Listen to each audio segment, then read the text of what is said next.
यीशु को नहीं, प्रभु यीशु पर विश्वास भी नहीं करते, जो क्रिश्चियंस भी नहीं हैं, है ना, उन लोग वो भी क्रिसमस को बड़े बड़े धूमधाम से सेलिब्रेट करते हैं।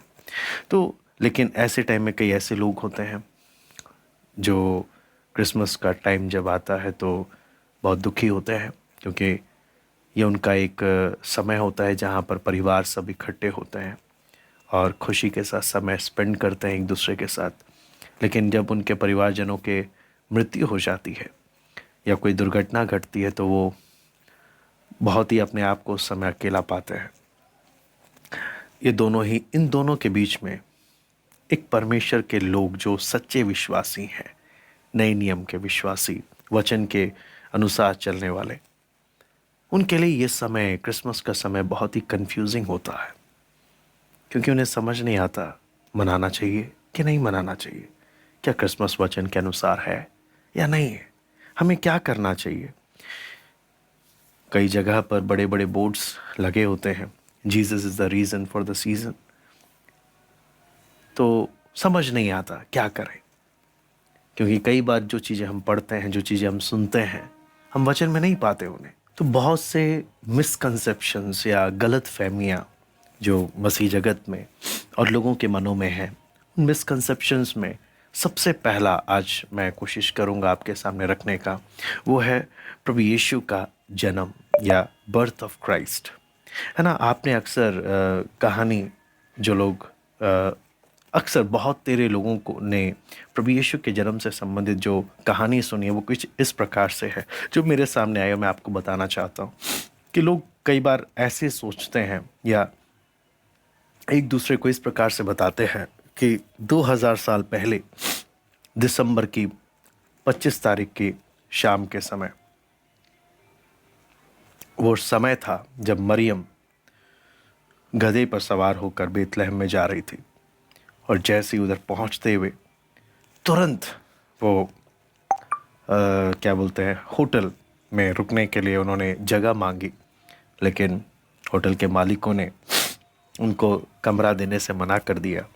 इस कारण उस इमरजेंसी में जब थे, तब जब उन्हें जगह नहीं मिली, तो एक पशुशाला में, स्टेबल में आकर उन्होंने यीशु को जन्म दिया। और फिर तुरंत स्वर्गदूत चरवाहों के सामने आते हैं, गीत गाते हैं, और उसके बाद 3 राजा अपने 3 ऊँटों पर सवार होकर आते हैं और शांत बालक यीशु को उसके आगे दंडवत करते हैं। आपने कुछ इस प्रकार से अधिकतर लोगों ने मसीह जगत में, है ना, जो मसीह जगत में मैं बात कर रहा हूँ, मसीह जगत में अधिकतर लोग प्रभु यीशु के जन्म के बारे में इस प्रकार से सोचते हैं कि ऐसा ही कुछ हुआ होगा। लेकिन अगर मैं आपको स्पष्ट रीति से बोलूं, ये जो कहानी मैंने जो अभी आपके सामने बताई, ये सरासर गलत है, ये बिल्कुल गलत है।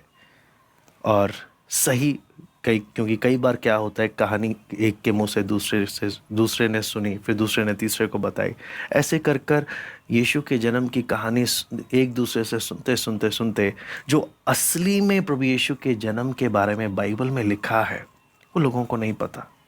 और अक्सर मसीह जगत में कितने ऐसे मसीह लोग हैं जो बाइबल भी नहीं पढ़ते हैं, या उन्हें बाइबल में प्रभु यीशु का जन्म किधर लिखा है वो तक नहीं मालूम है। तो काफ़ी दुख की बात है। तो इसलिए बहुत ज़रूरी है कि हम इस मिसकंसेप्शंस को, इस गलत फहमियों को हम दूर करें। सबसे पहले कुछ गलत फहमियों को मैं आपके सामने रखूँगा और हम उसको ठीक करते हुए जाएंगे। वचन क्या कहता है और लोग अक्सर क्या सुनते हैं और असली में लिखा क्या है। और कई बार जो सच में वचन पढ़ने वाले भी हैं, वो भी इसे परखने में चूक जाते हैं। तो सबसे पहला जब हम देखते हैं तो हमने कहानी में कुछ इस प्रकार से था कि मरियम गधे पर सवार होकर बेतलहम में आती है। लोग सोचते हैं कि बाइबल में ऐसा ही लिखा है कि मरियम गधे में सवार होकर बेतलहम में आई, लेकिन वचन में हम ध्यान से पढ़ें, लूका 2 अध्याय उसका 3 से 5, लूका 2 अध्याय उसका 3 से 5। Here's a look at my week on Facebook gaming. Monday morning, I play puzzle games. नाम लिखवाने के लिए अपने अपने नगर को गए। अतः यूसुफ भी इसलिए कि वो दाऊद के घराने और वंश का था, गलील के नासरत से यहूदिया में य- अ, यहूदिया में दाऊद के नगर बेतलहम को गया कि वे अपनी मंगेतर मरियम के साथ जो गर्भवती थी नाम लिखवाए। तो दो का जब हम यहाँ पर 2 का 3 से 5 में जब हम पढ़ते हैं तो कहीं पर भी नहीं लिखा कि वो गधे पर सवार होकर गई, लेकिन कहानियों में हम सुनते हैं, कई बार संडे स्कूल में भी ये पढ़ाया जाता है। तो हम अक्सर, इसलिए मैं आपको यहाँ पे क्यों बता रहा हूँ कि हम वचन में जो लिखा है उस पर हम यकीन करते हैं, लेकिन बहुत सी बातें परंपराओं से चली आती हैं, कहानियाँ, उड़ती उड़ती कहानियाँ लोगों के कानों में, लोगों के मनों में भरी होती हैं। वचन में कहीं नहीं लिखा मरियम गधे पे सवार थी। नंबर 1, हो सकता है वो ऊँट में आई हो सकता है वो किसी और तरीके से वहाँ वो लोग पहुँचे हो, लेकिन परंपरा में बोलते हैं गधे पे सवार हुए, तो लोगों ने गधे पे सवार हुई परंपरा को बाइबल से जोड़ दिया कि बाइबल में लिखा है कि गधे पर आए, जबकि ऐसा कुछ भी नहीं है ना। और ऐसे ही दूसरा गलत फहमी, क्या कहानी में जब हम देखते हैं कि वो अर्जेंटली आ रहे हैं, गधे पे सवार होते हुए आ रहे हैं, और कई बार बोला है वो रास्ते में ही पैदा हो गया क्योंकि सफ़र करते हुए आ रहे थे। तो कई बार बोलते हैं कि नहीं अर्जेंटली आ रहे थे, तो उसी रात को जैसे ही बेतलहम में गधे पे सवार होकर पहुंचते हैं तो उसी समय बेतलहम में उसका पहुंचते साथ ही यीशु का जन्म हो जाता है।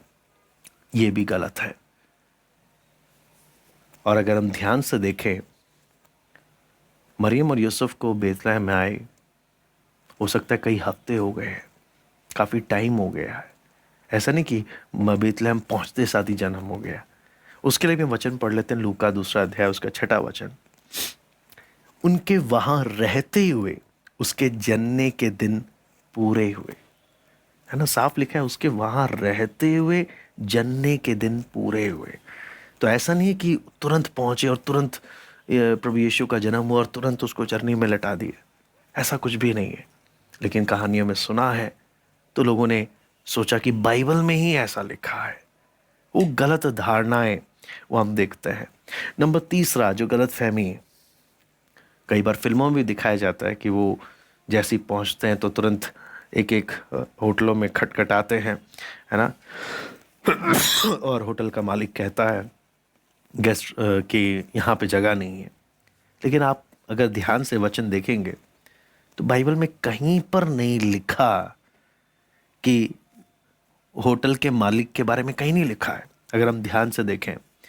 और उससे भी महत्वपूर्ण बात, अगर हम ध्यान से देखें और इसके बारे में जब हम पढ़ते हैं तो प्रभु यीशु का जन्म किसी होटल के उधर नहीं हुआ है, बल्कि माना जाता है कि वो अपने रिश्तेदारों के उधर, प्रभु यीशु के जो रिश्तेदार बेतलहम में हैं, है ना, मरियम यूसुफ के जो रिश्तेदार जो बेतलहम में हैं, उनके उधर उसका जन्म हुआ है। और इसके बारे में आगे मैं आपको कुछ पॉइंट्स बताऊंगा। फिर सवाल आता है, क्या उसका पशुशाला में जन्म हुआ है? नहीं। लूका 2:7 जब हम पढ़ते हैं, लिखा है वो अपना पहलौठा पुत्र जनी और उसे कपड़े में लपेटकर चरनी में रखा, क्योंकि उनके लिए सराय में जगह ना थी। जब हम यहाँ पे सराय में, या जब हम पढ़ते हैं उनके लिए सराय में जगह नहीं थी, है ना, यहाँ पे जो शब्द आया अंग्रेजी में इन करके है। और अगर हम यूनानी भाषा में देखें, कैटलूमा करके एक शब्द आया है, और कैटलूमा शब्द बोलने का मतलब है गेस्ट चैम्बर या लॉजिंग प्लेस या इन, है ना। तो अगर हम यही गेस्ट चैम्बर मतलब मेहमानों के लिए जो रहने का, रुकने का स्थान है, यही शब्द मरकुस 14:14 में भी आया है। मैं उसको भी आप पढ़ लेते हैं, मरकुस 14:14। यहाँ पे लिखा है, और वो जिस घर में जाए उस घर के स्वामी से कहना, गुरु कहता है कि मेरी पाहुनशाला जिसमें मैं अपने चेलों के साथ फसह खाऊं कहाँ है। यहाँ पे पाहुनशाला लिखा हुआ है। है ना। लूका 22 का 11 भी जब पढ़ते हैं, लूका 22 का 11, और उस घर के स्वामी से कहना, गुरु तुझसे कहता है कि वो पाहुनशाला कहाँ है जिसमें मैं अपने चेलों के साथ फंसे का हूँ। तो यहाँ पे भी पाहुनशाला, पाहुनशाला बोलने का मतलब गेस्ट रूम। जैसे घर में जब हम देखते हैं तो हम घर में गेस्ट रूम तैयार करते हैं कि कोई मेहमान आए तो हम उसको उस वहाँ पर हम रखें। तो गेस्ट रूम कहाँ पर है ना।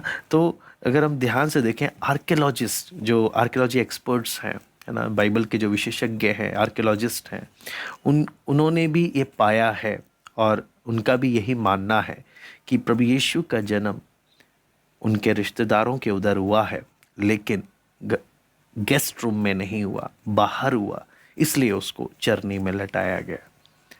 तो वो है इसकी असली घटना जो हम इतिहास के साथ जोड़कर, आर्कियोलॉजिस्ट एक्सपर्ट्स के साथ जोड़कर जब हम देखते हैं, द बाइबल बेसिक इंग्लिश में भी जब हम देखते हैं, वहाँ पे भी लिखा है there was no room for them in the house, है ना। और यंग्स लिटरल ट्रांसलेशन में भी जब हम देखते हैं, वहाँ पे भी लिखा है because there was not for them a place in the guest chamber. वहाँ पे भी यही बात को लिखा है। तो इससे हम साफ साफ देखते हैं कि असली में हम सुनते क्या है, कहानियाँ क्या सुनते हैं और लिखा क्या है, जब हम देखते हैं तो दोनों बिल्कुल ही अलग है। और अक्सर लोग गलत फहमी में जीते हैं। आपको मालूम है, पांचवी बात भी है, क्रिसमस के टाइम में एक फेमस गीत है अवे इन अ मैंजर, है ना। उसमें लिखा है the poor baby wakes but little Lord Jesus no crying he makes. यानी गाना भी क्या है कि प्रभु यीशु छोटा सा था, है ना, छोटा बालक, कभी ना रोया। लेकिन क्या प्रभु यीशु जब पैदा हुआ क्या नहीं रोया? बाइबल में ऐसा कुछ लिखा ही नहीं है, लेकिन लोगों ने अपनी परंपरा खुद से बनाई हुई है। फिर हम कहानियों में क्या देखते हैं कि 3 राजा ऊंट पे सवार होकर आ रहे हैं यीशु से मिलने के लिए, लेकिन बाइबल में ऐसा नहीं लिखा है ना। अंग्रेजी में जब देखते हैं वाइज मैन करके लिखा हुआ है, ज्योतिषी लिखा हुआ है हिंदी में। तो दोनों परंपराओं में देखें तो परंपरा कहती है 3 राजा आए हैं और परंपरा उन राजाओं के नाम भी बताती है। लेकिन बाइबल में जब हम पढ़ते हैं तो राजा नहीं लिखा है, ज्योतिषी या बुद्धिमान व्यक्ति आए हुए हैं, और गिनती भी नहीं लिखा कितने लोग आए हैं, लेकिन लोगों के माइंड में है 3 ज्योतिषी आए हैं, 3 राजा आए हैं, 3 वाइज मैन आए हैं, जबकि बाइबल में ऐसा कोई गिनती नहीं लिखा है ना। कम से कम हम बोल सकते हैं 2 आए करके, लेकिन हम जो लिखा नहीं है, लोग अपने से जोड़ी हुई परंपरा, और कई बार विश्वासी भी यही बातों को यकीन करते हैं। तो ये भी हैरानी होती है कि लोग बाइबल पर विश्वास करने वाले भी, है ना, सच में बाइबल में लिखा क्या है, सच में, और परंपराएं, कहानियां और बाइबल में लिखी असली घटनाओं में अंतर हमें पता होना चाहिए। तो ये बहुत ज़रूरी है। फिर सवाल आता है, सबसे मुख्य मेन पॉइंट, क्या प्रभु यीशु का जन्म 25 दिसंबर को हुआ, या सच में दिसंबर में ही हुआ है? अगर 25 नहीं तो जब हम ध्यान से देखते हैं लूका 2 अध्याय उसका 11वां वचन में, लूका 2 अध्याय उसका 11वां वचन, यहाँ पे लिखा है, आज दाऊद के नगर में तुम्हारे लिए एक उद्धारकर्ता जन्मा है और यही मसीह प्रभु है। वचन में कहीं पे भी डेट नहीं लिखा कि कौन से महीने, कौन सी तारीख को प्रभु यीशु का जन्म हुआ है। अगर हम बाइबल के सबूतों पर अगर हम देखें ध्यान से, अगर हम एविडेंस देखना चाहें बाइबल में कि क्या प्रभु यीशु का जन्म कब हुआ है करके, तो बाइबल के सबूत साफ साफ इशारा करते हैं प्रभु यीशु का जन्म दिसंबर या जनवरी में तो हुआ ही नहीं है, बल्कि चरवाहे लोग भी दिसंबर के टाइम में खेत में या मैदान में नहीं होते हैं, क्योंकि यहूदिया में उस समय बहुत ठंड होती है और बहुत बारिश भी होती है, और ऐसे समय में भेड़ों को लेकर चराना असंभव है बाहर। तो ये हम सोच भी नहीं सकते। वहीं दूसरी ओर रोमी जनगणना, जब हम जनगणना की भी बात करते हैं, जब मरियम और यूसुफ जनगणना के लिए गए थे, जनगणना भी कभी भी दिसंबर के टाइम में वहाँ पे नहीं होता है, क्योंकि उस समय में लोगों को ट्रैवल करना या यात्रा करना बहुत कठिन है, क्योंकि रास्ते बर्फ से जमे पड़े हैं और दुर्घटनाएं घटती हैं तो लोग जा नहीं सकते हैं। तो ये व्यवहारिक रूप से देखा जाए तो वचन जिस समय का प्रभु यीशु के जन्म की घटना बता रहा है, वो समय किसी भी रीति से दिसंबर या जनवरी का महीना है ही नहीं। तो सवाल आता है, फिर प्रभु यीशु का जन्म कब हुआ होगा? क्या हम वचन के सबूतों के आधार पर क्या अनुमान लगा सकते हैं कि कौन से महीने में प्रभु यीशु का जन्म हुआ होगा? यदि हम देखें तो हाँ, अनुमान लगाया जा सकता है। लूका में जब हम प्रभु यीशु के बारे में पढ़ते हैं, प्रभु यीशु के जन्म के बारे में, तो यूहन्ना बपतिस्मा देने वाले से, है ना, यूहन्ना बपतिस्मा देने वाले का जन्म के बारे में जब पढ़ते हैं, यूहन्ना बपतिस्मा देने वाले से 6 महीने छोटा है प्रभु यीशु, 6 महीने। और यदि हम यूहन्ना बपतिस्मा देने वाले का जन्म कब हुआ है उसका पता लगा ले, तो हमें उससे भी आइडिया लग जाएगा प्रभु यीशु का जन्म कब हुआ है ना। उसके लिए हम जब लूका पहला अध्याय उसका 5वां वचन जब हम देखते हैं, यहाँ पे लिखा है, यहूदिया के राजा हेरोदेस के समय अबिय्याह के दल में जकरिया नाम का एक याजक था और उसकी पत्नी हारून के वंश की थी जिसका नाम इलिशिबा था। तो यहाँ पर जब देखते हैं जकरिया कौन है? अबिय्याह के दल में जकरिया नामक एक याजक था, है ना। तो जकरिया जो है अबिय्याह के दल में 8वें उस पे आता है, कोर्स पे आता है। तो अगर हम टाइमलाइन ध्यान से देखें तो जकरिया मंदिर में 9वें सप्ताह में मंदिर में सेवा कर रहा है, 9वें सप्ताह में। और अगर हम देखें, अगर हम महीने का चार्ट देखें, इब्रानी कैलेंडर और हमारे कैलेंडर में थोड़ा सा फ़र्क क्या है? यहूदी कैलेंडर में निसान पहला महीना है और निसान जो पहला महीना है वो मार्च में हमारे आता है। तो उस हिसाब से अगर देखें तो जकरिया जो 9वें सप्ताह में जो मंदिर में सेवा टहल कर रहा है वो मई के महीने में आ रहा है, मई के महीने में। तो लूका 1 का 23-24 जब हम पढ़ते हैं, जब उसके सेवा के दिन पूरे हुए तो वो अपने घर चला गया। इन दिनों के बाद उसकी पत्नी इलिशिबा गर्भवती हुई और 5 महीने तक अपने आप को यह कहकर छिपाए रखा। तो यहाँ पर हम देखते हैं साफ साफ हमें दिख रहा है, यहूदी कैलेंडर में हम देखते हैं मार्च से शुरू हो रहा है, निसान का महीना मार्च से शुरुआत है हमारे महीने के हिसाब से अगर देखें, और मई के महीने में जकरिया मंदिर में सेवा टहल कर रहा है और मई के महीने में ही इलिशिबा गर्भवती हो रही है ना। 1 हफ्ते का जकरिया का मंदिर में सेवा था और मई के महीने में जब जकरिया इलिशिबा जब गर्भवती है तो हम देखें उससे ठीक 6 महीने के बाद, है ना, जब इलिशिबा गर्भवती है उसके ठीक 6 महीने के बाद लूका 1 का 31 से जब हम पढ़ते हैं, है ना, लूका 1 का 31 से, तो यहाँ पे लिखा है, यहाँ पे साफ साफ प्रभु यीशु के जन्म के बारे में यहाँ पे साफ साफ बताया है। 36 में हम जब पढ़ते हैं वहाँ पे लिखा है, देख तेरी कुटुम्बनी इलिशिबा के बुढ़ापे में पुत्र होने वाला है, ये उसका जो बांझ कहलाती है 6वां महीना है ना। तो जब इलिशिबा गर्भवती है मई के महीने में, नवंबर के महीने में मरियम गर्भवती है प्रभु यीशु को लेकर, और नवंबर से जब हम 9 महीने का कैलकुलेशन करते हैं तो आता है अगस्त का महीना, जहां पर अगर उस कैलकुलेशन के हिसाब से जब हम देखते हैं अगस्त महीने में प्रभु यीशु का जन्म हो रहा है। और अगस्त महीने के बारे में जब देखते हैं, ये वार्म वेदर है, गर्म है, अच्छा मौसम है, ये टाइम है चरवाहों का भेड़ों को खेत में बाहर लेकर जाना, घूमना, बैठना, क्योंकि मौसम बहुत अच्छा है। और ये इसी अगस्त और सितंबर के महीने में तंबू का पर्व भी है। तो कहने का मतलब यही परफेक्ट टाइम है अगर हम बाइबल के सबूतों को इंडिकेट करके देखें कि प्रभु यीशु का जन्म कब हुआ होगा।